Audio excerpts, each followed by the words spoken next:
Sore, Prof. Kakak. Sore, siapa namanya? Ya, perkenalkan nama saya Rifki. Oke. Umur 30 tahun. Ya. Bekerja di bidang engineer konstruksi di salah satu instansi. Oke. Udah 7 tahun umur bekerjanya dengan rata-rata penghasilan sekitar di 25 juta. Oke. Nah, income lainnya ada usaha seperti jualan motor dan ada supply di bidang lain kayak perhotelan dan lain-lain.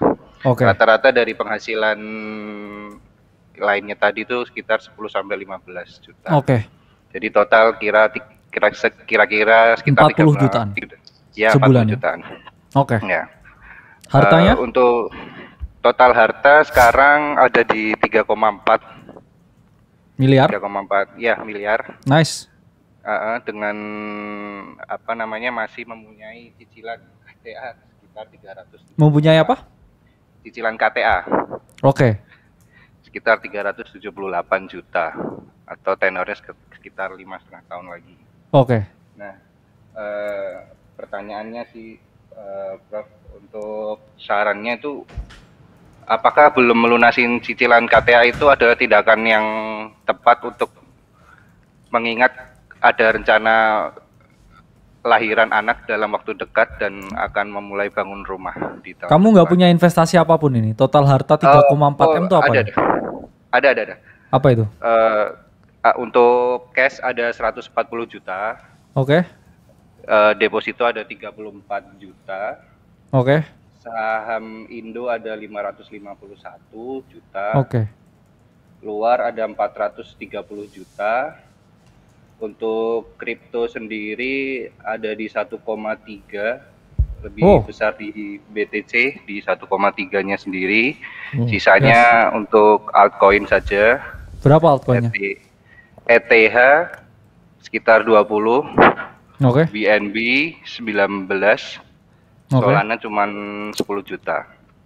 Nah, sisanya ada di reksadana sekitar 880. Nice. Jadi pertanyaannya cuma tentang KPR berarti ya? Sama ini ada 3 lagi sih Prof sebenarnya pertanyaannya. Yang kedua itu karena portonya agak terlalu banyak ya, maksudnya untuk pembagiannya setiap bulan tuh kan jadi agak susah gitu kan. Untuk pembagian portonya itu untuk mensimpelkannya seperti apa? Terus jika misalnya ada kebutuhan porto mana yang didahulukan untuk di trimming dan rebalancingnya tuh baiknya dalam jangka waktu berapa lama? Ya, jadi ini dia punya harta 3,4 M, mostly liquid. Ada saham Indo 500, saham luar 400, ya reksadana 880 juta, kriptonya ya hampir 1,4 1,5 M. Masih punya KPR sekitar 500 juta ya, tenor 5 tahunan. Dan pertanyaannya, dia punya duit, KPR-nya ditutup dulu atau enggak? Karena dia juga mau lahiran anaknya. Kurang lebih seperti itu kan Rifki? Kerjanya engineer. Iya betul, engineer. Berarti kan ini kita ngikutin tangga aja kali ya? Nomor 5 kan belum beres tuh? Beresin kan harusnya ya? Kamu beresin nomor 5 dulu kan, KPR nomor 6. Gak ada salahnya kok. Kalau kamu udah beresin tanggal 1, ini kan tanggal 4 udah beres nih. Kamu lanjut aja, tanggal 5 ngapain kamu buru-buru beresin KPR-nya? Berarti fokus untuk tanggal 5 dulu berarti ya? Tanggal 5-nya kelarin dulu, gitu. Kalau untuk apa namanya, mensimpelkan portonya? Gini, kamu kan mau simple ya? Kamu suka kripto, kamu suka apa lagi? Apa aja portonya dia tadi? Portonya ini, ada saham Indo 500, luar 400, ya, kripto 1,4 M, reksadana 880. Reksadananya apa tuh? Pasar uang sih. Nggak ribet kok itu, apa per dalam saham Indonya ada berapa gitu kan pertanyaan? Iya, cuman itunya, kayaknya mungkin banyak kayak ini ya, komposisinya. Yang kalau saham Indo sih cuma 2, BRI sama BCA. Yang luarnya ini ada MSTR, ada Apple, ada Microsoft sama Google. Terus ya sebenarnya juga sih. Iya. Ya MSTR kamu udah ada Bitcoin. Good pick semua kan? Iya, MSTR kalau saya balik lagi saya likuidasi. Terus 3 sisanya itu it's a very good company. Apple is a good company, Microsoft top, Google juga top. Iya. Kamu udah tahu apa yang kamu lakuin, nggak ada salahnya sih itu. Bener. Oh, berarti udah, dana pendidikan anak ya sebenarnya ya, kalau komposisinya dia ya, dia udah bisa lunasin juga sebenarnya KPR-nya. Sebenarnya. Ke tangga 6 kan? Iya, sebenarnya bisa. Sebenarnya bisa. Cuman kayaknya kalau kita pasti buffer dikit lagi gitu. Tambahin lagi lah. Tunggu. Karena kamu dengan porto berapa totalnya itu? 3,4 M. 3,4 M. Menurut saya 5 M dulu ya. Iya, kamu 5 M dulu. Ya, karena kamu cari 1,6-nya lagi. 3,4 tuh kamu nge-yielding 10% tuh udah 340 juta setahun tuh udah gede gitu loh duitnya. Iya. Kamu tinggal naikin 5 M habis itu boleh lah lunasin KPR-nya. Iya. Karena harusnya tanggal kelima udah beres by 5 M. Iya, 5 M sih menurut saya goals-nya. Dia udah oke, nggak ada yang perlu diganti. Kamu kira-kira portofolionya berarti kan ada. Iya. Portofolionya kan berarti Indo ya. Oke. Pencet dulu nih. Indo kan, Indo. Kamu ada BBCA. Kamu ada BBRI. Luar. MSTR buang, kamu ada Apple kan? Ada. Ya, MSTR buang sih. Kamu ada MSFT. Kamu ada Google ya kan? Nah, ini kan cuma 1, 2, 3, 4, 5 top. Sama kriptonya dia Bitcoin. Kriptonya ada apa aja dia? Bitcoin, BTC, BNB sama ETH. Nah, dia kayaknya dia ini orangnya sih menurut gue lumayan paham ya. Iya, bagus strukturnya ya. Terus plus juga RDPU lagi ya? RDPU iya. gimana kamu? Oh ini kayaknya itu lu. Oh bener. Gue bacot tadi nggak kedengeran. Oh iya. Berapa ini kamu? RDPU-nya sekitar 880. Di mana RDPU apa tuh? Itu di BNI itu. Oh, oke. 880. Kan? Iya. Oke lah. 1, 2, 3, 4, 5, 6. Ini kan satu aset kelas nih. Iya, emerging market. Very well diversified ya. Ini US. Okay ya. 2, 3 kripto. 4 buat aman cash. Ini cash atau ekuivalen kan? Ini udah porto tinggal tidur sebenarnya. Selesai kamu. Dapat duit lagi, kamu alokasiin lagi, rata, udah 5 M. Habis itu lunasin rumah. Ini di atas 10% semua. Ya. Return equity-nya. Tiga-tiganya ini. Ini ya lagi ya gitu lah dikit. Ya. Ini nanti pelan-pelan gini. Ya ini berapa tadi size-nya? Total semua? 1,4 M. Kayaknya tapi dia kalau kayak ini kayaknya dia ngerti apa yang dilakuin. Iya. Good. Biarin sih. Iya. Nggak ada yang kita ganti kamu. Ya paling ya itu nambah ke 5 M duit liquid dulu baru lunasin KPR-nya. Iya, betul. That's it, that's all. Kamu kurang lebih berapa lama nih kayak kalau gain 1,5 M lagi liquid? Dengan proyeksi kamu kerja ya. Estimasi cash flow sama. Kira-kira sekitar 3 tahunan lagi lah. Ya. Udah hampir selesai berarti ya sama KPR-nya kan? Iya, benar. Benar.